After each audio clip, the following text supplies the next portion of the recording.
ज्योतिष मर्मज्ञ आचार्य रजनीनंदा निखिल जी हैं। मैं उनसे जानना चाहूँगा कि ज्योतिष को लेकर लोगों में क्या स्थितियाँ बनती हैं, ग्रह योग क्या होते हैं और इसके अलावा कुछ ऐसे योग हैं जिनसे लोगों के कुछ रुके हुए कार्य भी होते हैं, तो उसको लेकर हम विस्तार से जानेंगे। नमस्कार। जैसे आपने बोला कि ज्योतिष के बारे में भ्रांतियाँ या जो भी हैं, वो इसके कारण सीधा सा कारण है कि ज्योतिष का सही स्वरूप समाज के सामने नहीं आ पा रहा है।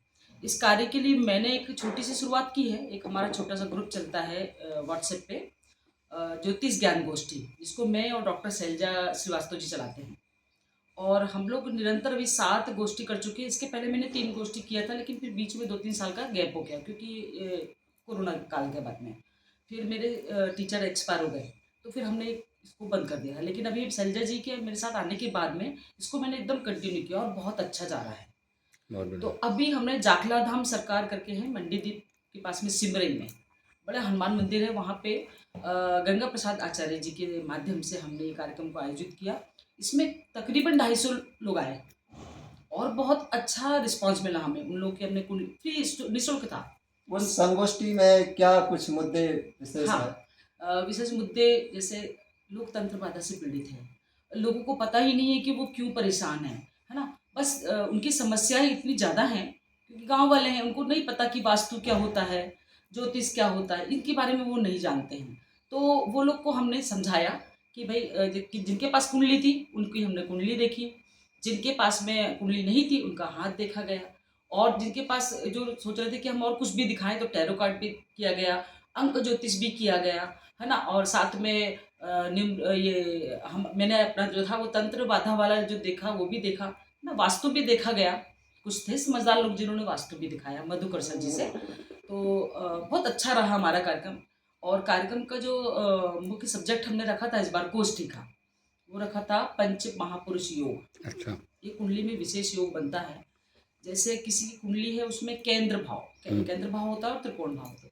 तो केंद्र भाव में यदि कोई जो 5 ग्रह होते हैं, यदि वो उच्च के होकर के स्वग्रही होकर बैठते हैं तो ये एक योग बन जाते हैं, है ना? जैसे एक रोचक योग है जो मंगल से बनता है ना? तो इसी तरह से 5 योग बनते हैं, इनको हम कहते हैं कि ये पंच महापुरुष योग है, बना है।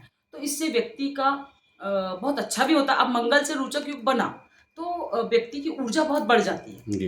है ना? और वो व्यक्ति शासक बनता है, न्याय करने वाला बनता है। साथ में वो समाज को नेता, जैसे नेता वगैरह बनते हैं ना, जो वो है किसी क्षेत्र में नायक की भूमिका निभाता है। और लेकिन यदि वही योग किसी की कुदृष्टि में आ जाए, किसी जी। ग्रह की, तो क्या होता है कि फिर वो अपने ऊर्जा को बहुत प्रबल कर लेता है और उसका प्रभाव उल्टा पड़ने लग जाता है, विपरीत पड़ने लग जाता है। ऐसे शश योग में जो 2 मुख्य योग बता रही हूँ क्योंकि ये दोनों मंगल शनि के बन रहे हैं। शश योग बनता है शनि से। तो शनि से जब बनता है तो ये भी, अब चूँकि शनि जो हैं वो न्यायप्रिय होते हैं। सही व्यक्ति को अच्छा फल देते हैं और गलत व्यक्ति को बुरा फल देते हैं। यदि आप कर्म अच्छे करते हैं तो आपको बहुत अच्छे फल देते हैं। यदि आप कर्म बुरे करते हैं तो बुरे कर्म मिलते हैं आपको। तो शश योग का हम लोगों ने निवारण भी बताया।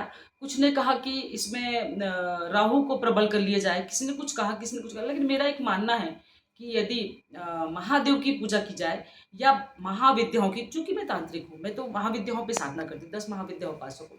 तो मेरा एक ही मत होता है कि यदि हम महाविद्या उपासना करते तो इन्हीं ग्रहों की महाविद्या उपासना की जाए।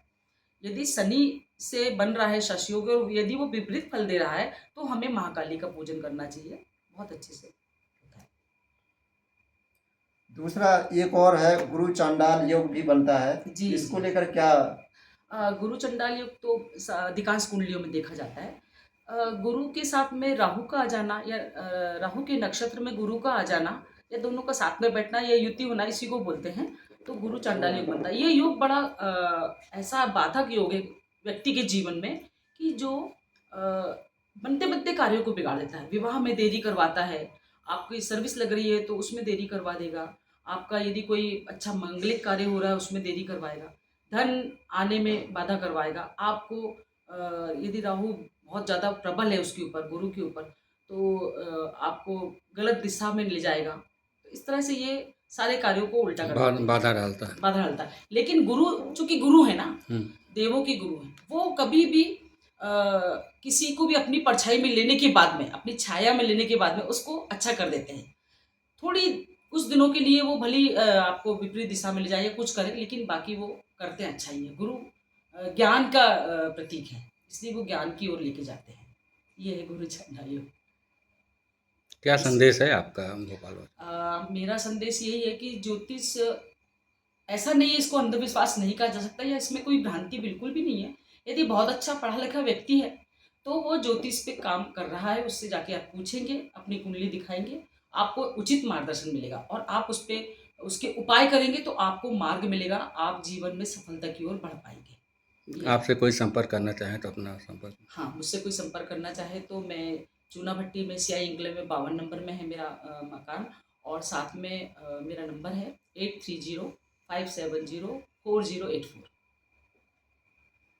थैंक यू जी, धन्यवाद।